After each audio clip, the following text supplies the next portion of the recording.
Pepe Centeno, las encuestas nos deben mucho en este proceso electoral, específicamente hablando, digamos, de las firmas pues con más tradición, por decirlo de alguna forma. Desde las firmas nacionales como Consulta Mitofsky, que el tipo dijo que Moreno Valle ganaba, digo que Zavala ganaba por 10 puntos y al final Moreno Valle ganó por 10 puntos, nomás se equivocó 20. A Elías, que es mi amigo, pero dijo que, por ejemplo, Montero ganaba por 12.5 y al final Lalo ganó por 20, lo cual indica que Elías nada más se equivocó 32.5 puntos. La verdad que sí se puede hacer un margen de error de más. Rodolfo, Rivera Pacheco, otras encuestadoras nacionales de plano desaparecieron, como Mendoza y Asociados, como Parametría, como Demotecnia, mejor ni quisieron venirse a meter a Puebla por el ambiente tan enrarecido que hay. Y de, bueno, pues las encuestadoras prácticamente que tuvieron un mejor desempeño, Gabinete de Comunicación Estratégica fue la última al final que dijo Moreno Valle tiene una ventaja de 2 puntos. De todos modos se quedó corto porque la ventaja entonces se equivocó por 8 puntos. Y Más Data, que a mitad de la campaña ya nos alertaba de un empate técnico. Desafortunadamente después ya no tuvimos noticias porque ya no te contrataron, alguien ya no embonaste ahí más en el equipo. Yo escribí la historia en mi colegio. Pero a mitad de la campaña tú ya alertabas. En la ciudad hay grandes problemas. Tú trabajaste para Enrique Doher bajo este sistema de radares que a mí me parece muy bueno. Y la verdad es que Javier López Zavala ya se sabía, era un candidato que no tenía forma de conectar con el electorado urbano. Mira, el tema da para mucho. Yo creo que la explicación de por qué pierde Javier López Zavala y por qué gana Rafael Moreno Valle la teníamos desde antes de que empezara la campaña, ¿no? Había factores que nosotros en la empresa hicimos públicos. 2 de cada 3 electores querían un cambio de grupo en el poder, no querían la continuidad del marinismo. 2 de cada 3 electores no querían un candidato a gobernador no nacido en Puebla, ¿no? Que aunque para muchos de ustedes los periodistas significaba alguna clase de xenofobia, chauvinismo era la realidad de lo que la gente decía, ¿no? Aunque no era un tema que se podía o se debía de usar en una campaña de comunicación masiva, sí lo podía utilizar el candidato de oposición en sus mítines de campaña, y además con extraordinario éxito lo hizo Rafael, porque pues yo fui alguna vez a acompañarlo y hablaba de que si en Acatlán quisieran que llegara a gobernarlos un presidente municipal nacido en Guanajuato, ¿no? O nacido en Yucatán, en fin, entonces la gente empezaba a entender, ¿no? La gente empezaba a entender, empezaba a conectar con esas emociones.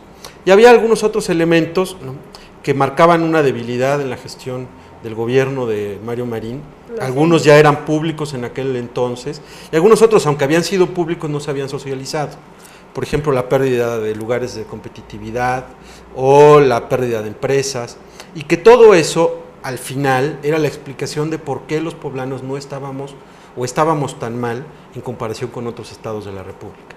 Y lo único que hizo, y bien hecho por cierto, la campaña de Moreno Valle, fue comunicar esa información y contactar emocionalmente con los ciudadanos. Subrayar esa poblanidad, ¿no? Sí. Es decir, quien piense que Moreno Valle ganó por sus grandes propuestas de gobierno, quien piense que Moreno Valle ganó por una gran campaña de comunicación, la verdad es que el razonamiento de los poblanos fue simple, por decirlo de alguna forma.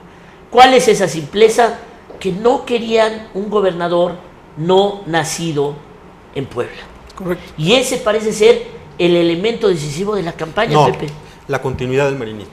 ¿Tú crees que la continuidad fue la continuidad del marinismo? Supieron hacer conectar a Javier López Zavala con Mario Marín, la continuidad en la imposición.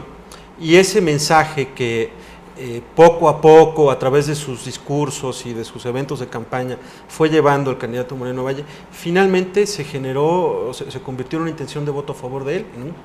Pero sobre todo en contra del marinismo. Oye, pero a ver, por el otro lado, la campaña del PAN y de Zavala, digo, del PRI de Zavala, fue muy difusa, nunca hubo un mensaje concreto que le lanzaran a la ciudadanía. Sí, la verdad daban tumbos, ¿no? Es una lección de lo que no se debe hacer. Ni empleos, ni economía. O sea, estaban nada más como queriendo jugar con el electorado con un dulcecito, ¿no? Para que siguieran Una votando. zanahoria. Una zanahoria.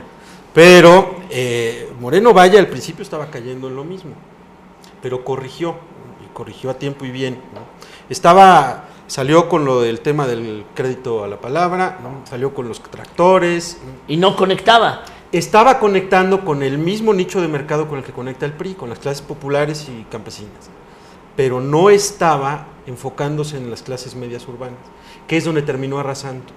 Cuando da un viraje, tú alguna vez en tu columna lo comentaste, el tema de mis compromisos, de cumplo mis compromisos o me voy, y empezó a revestir su campaña con mensajes urbanos, que hacían sentido para la clase media, con un cierto nivel educativo para arriba. En ese momento la campaña despegó. Que finalmente no deja de ser un populismo de derechas, ¿no? Cumplo o me voy, porque sabemos que no se va a ir, es puro populismo, pero es un populismo que le gustó a las clases medias y altas urbanas de Puebla. Es un mensaje que le compraron exactamente, lo cual es un mensaje que nunca le pudieron comprar a Javier López Zavala. Porque Zavala quiere revertir, ¿no?, la campaña de Rafa solamente en sus espectaculares con yo sí cumplo, pero nunca hizo una acción en concreto para competir con esto. Sí lo hizo con el tema de la tenencia, pero pues nadie se lo compraba, vaya, o sea, la tenencia... Incluso ahí se atoraron, se cuatrapearon las patas porque no pudieron mandar correctamente el mensaje, porque ni siquiera la eliminaron, no nada más la exentaron. Y tenía otra debilidad estructural la campaña de Zavala. Es un hombre que no retrata bien, que no comunica bien verbalmente. Pero a ver, ser guapo no es requisito para ser gobernador. No, Mario Marín no es el prototipo de la belleza. Está hablando del físico. Pero es un que tipo que no comunica. Bien. O sea, no comunica. Es decir, en televisión, la forma en la que él, su forma física no retrata bien, ¿no? Ese es un problema estructural. Pero no creo que ese sea... Oye, a ver, Fidel Herrera no es guapo. No, y Mario Marín tampoco, pero retratan bien. Melquiades Morales no es guapo. Y retratan bien. Es que no es un parámetro estético el que te estoy diciendo. Tiene que ver con comunicación no verbal, tiene que ver con su postura, tiene que ver con la forma en la que maneja sus rasgos faciales, tiene que ver con muchas cosas que la gente no te lo sabría decir qué es, pero que no le comunica. ¿Provoca repulsión?